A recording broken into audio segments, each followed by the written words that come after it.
네, 오늘도 많은 분들이 포트 상담 보내주셨습니다. 오늘은 5501님의 상담 도와드리도록 할게요.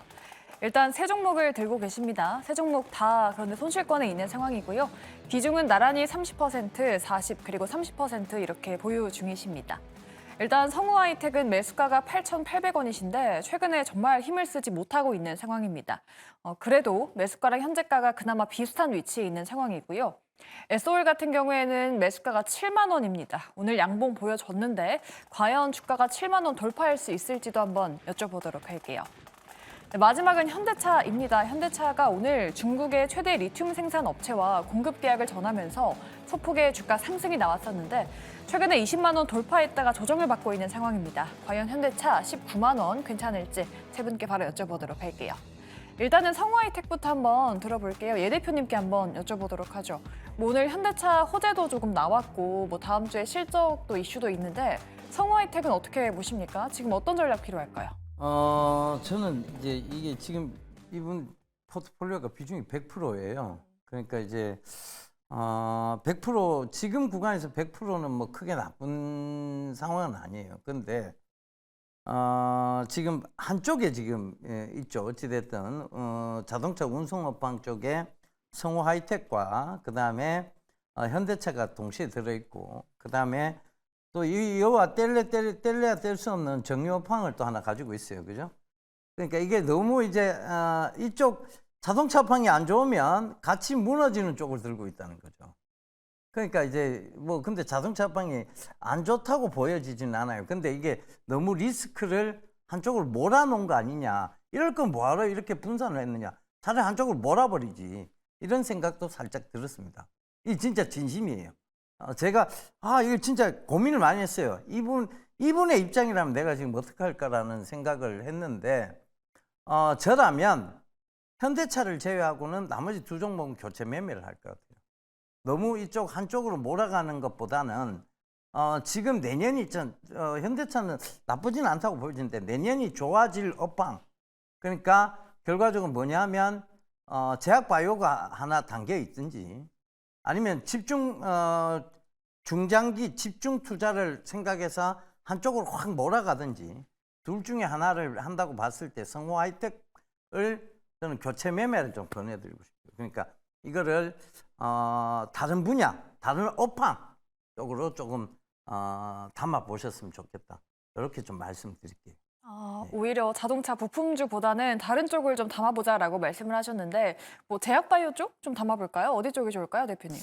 차라리 네. 이게 그 소재 쪽을 좀 가는 건 어떨까요? 그러니까 반도체 이제 소재요? 우리가 흔히 네. 지금 뭐 저번에 한번 얘기 드렸습니다만 대만의 후보가 친미가 됐든 친중이 됐든 결국은 미중 갈등은 계속 이어질 것이다. 미국은 반도체 굴기고 중국은 히토류 굴기다. 그럼 이제 히토류 쪽에서 좀 주목받을 수 있을 만한 회사, 저는 세토피아 얘기 계속 드리고 있는데 세토피아 이런 회사들 좀 보면 좋지 않겠냐. 그쪽으로 좀 몰아가시면 이게 왜냐하면 히토류가 결국은 연구 자석에 대한 얘기인데 지금 최근에 기사들 보면 풍력에 대한 얘기들이 되게 많이 나와요. 풍력의 가장 핵심 뭐냐면 터빈입니다. 터빈 연구 자석을 만들고요. 자동차도 지금 최근에 계속 나오는 뉴스에 대한 얘기는 배터리 쪽 얘기보다는 부동 모터에 대한 얘기가 훨씬 많아요.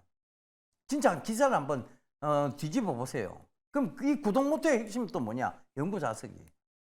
그러니까 이런 점들을 참고해 본다면 차라리 뭐 운송 쪽에서 소재, 그러니까 이 히토류 쪽 여러 가지가 연관되어 있으면 또 모멘텀이 여러 가지 중복되는 히토류 쪽이나 안 그러면 제약바이오 쪽, 그죠?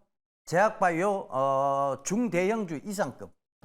뭐 지금 많이 빠졌습니다만 셀트리온도 괜찮고 이런 쪽으로 보시는 게 오히려 나을 것 같습니다. 왜냐하면 셀트리온은 또 자회사 그 상장 호재가 하나 있죠. 네네. 그러니까 그런 부분들이 아직 지금 남아 있거든요. 그러니까 많이 또 갈 수 있는 우리 서정진 회장님이 또 지금 최근에 얘기 보면 굉장히 주가에 욕심을 내는 얘기들을 지금 하고 있어서 네. 그런 부분도 좀 참고를 해보셨으면 좋겠어요.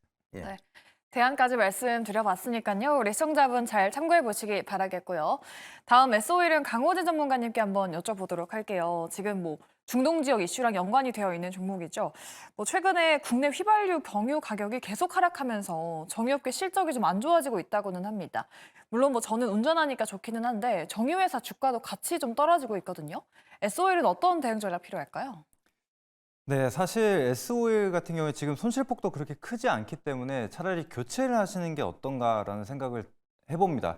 그 이유는 뭐 사실 유가가 오르면은 뭐 재고 마진이나 이런 것들이 올라가면서 수익을 보는 것은 맞습니다. 근데 이 S-오일 기업 자체에 대한 이제 앞으로에 대한 뭐 모멘텀이나 이런 기대감을 생각을 해본다면 사실 S-오일은 항상 얘기가 나왔던 게 배당주 매력. 이거 말고는 크게 없지 않나라는 생각이 듭니다. 그래서 과거 우리가 흐름을 생각을 해봐야 되는데 2017년부터 2018년도까지 고점을 찍고 하락이 이어졌습니다. 그때 이 하락 원인이 무엇이었냐면 물론 이때 미중 무역 분쟁이라는 이슈로 시장이 하락하면서 같이 빠진 것도 있지만 이때부터 얘기가 나왔던 게 무엇이냐면 이제 전기차로 갈 건데 과연 이 정유 관련된 기업들, 특히나 S-오일 같은 경우에 정유에 완전하게 100% 사업을 하고 있는 기업이기 때문에 과연 이 기업이 앞으로 성장할 수 있는 모멘텀이 뭐가 있을까? 우리가 가질 수 있는 기대감이 사실 별로 없는 기업이다라는 얘기가 많이 나왔습니다. 그러면서 하락이 나왔고 사실 2020년부터 2022년도까지는 초유동성 장세로 뭐 기업들이 좀 많이 올랐습니다. 그래서 이거는 좀 유동성에 대한 부분으로 올랐다. 게다가 뭐 실적도 좋기는 했습니다. 근데 그걸 빼면은 이 S-오일에 대한 기대감을 가질 수 있는 게 지금 없어요. 그래서 S-오일 자체도 지금 탈출구를 찾고 있습니다. 그래서 지금 화학과 관련된 사업을 영위를 하려고 하고 있고, 근데 아직까지는 이 정유에 대한 부분이 워낙에 크기 때문에 그런 부분들을 우리가 생각을 해본다면 차라리 조금 더 성장성이 있고 기대감이 있는 기업들로 접근을 하시는 게 맞지 않나라는 생각이 듭니다. 게다가 비중을 40%, 포트에 지금 40%나 담아두셨기 때문에 40%를 담을 거라면 차라리 조금 더 기대감이 많은 종목에 담는 게 맞지 않나라는 생각을 해봅니다. 그래서 일단 교체 의견 좀 드려보도록 하겠습니다. 네, 알겠습니다. 두 번 연속 종목 교체에 대한 이야기가 나왔네요. 우리 시청자분 잘 고민해보시기 바라겠고요. 마지막으로는 현대차 한번 여쭤보도록 할게요. 손 팀장님, 지금 현대차가 20만 원 돌파하고 좀 쭉 밀리고 있는 상황이거든요. 일단은 뭐 올해는 경기 침체에 대한 이야기도 있긴 하지만 뭐 중국 리튬 업체랑 공급 계약이라는 호재도 있잖아요. 현대차는 지금 어떻게 좀 바라봐야 될까요? 네, 오늘 그 리튬 관련 뉴스는 좀 현대차 주가 부양에 도움을 주지 못한 것으로 확인됩니다. 근데 뭐 현대차에 대해서 부정적인 뉴스는 단 하나도 없는 것으로 확인됩니다. 지금 화면 보시면은 삼성전자 차트 보여드리고 있고요. 그다음 SK하이닉스 차트 보여드리고 있고요. 현대차 차트 보여드리고 있고 기아 보여드리고 있습니다. 차트가 닮았죠? 근데 오늘만 다르죠. 오늘 TSMC 덕분에 반도체가 나왔습니다. 아마 TSMC 뉴스가 없었다고 하면은 반도체 동조할 겁니다. 우리나라 시장을 대표하는 종목이죠. 삼성전자, SK하이닉스, 현대차, 기아. 뭐 삼성전자, SK하이닉스는 실적으로 보여준 게 아니고 기대감에 상승했죠. 그 다음에 현대차랑 기아는 호실적이 나오니까 배당을 줄 거다라고 증권사 리포트에서 공공연하게 뉴스가 나오다 보니까 이제 들어왔습니다. 근데 연말 됐는데 재밌는 건 뭐냐면 기아는 아직 배당이 확정되지 않았습니다. 현대차랑. 그러면 현대차랑 기아는 배당을 얻지도 못했는데 어떤 이제 연말에 대한 배당 기대감을 샀다가 연초되면서 배당 모멘텀, 배당락 나왔으니까 매도를 하다가 그러던 와중에 지적적 리스크가 터지면서 이제 외국인과 기관이 조금 강하게 매도세를 보여준 것이다라고 판단되고 있고요. 오늘 좀 긍정적인 뉴스 나왔지만 충분히 아쉽게도 어떤 뉴스가 나왔을 때 시장에 어떤 영향이 있는 것은 투자마저 좀 상황이 다르다라고 판단되고 있고요. 이제 현대차가 아쉬운 모습 보여주고 있지만 절대 뭐 좀 뭐 포기라거나 그런 종목은 아니니까 배당 챙겨 나가신 다음에 전기차 업황 그런 것들 체크해 보시면 좋을 것 같습니다. 네, 주상전화 오늘 저희가 준비한 내용은 여기까지입니다. 저희는 다음 주에 더욱더 알찬 모습으로 찾아오도록 하겠습니다. 오늘 방송 끝까지 시청해주신 여러분 고맙습니다. 여러분 안녕히 계세요.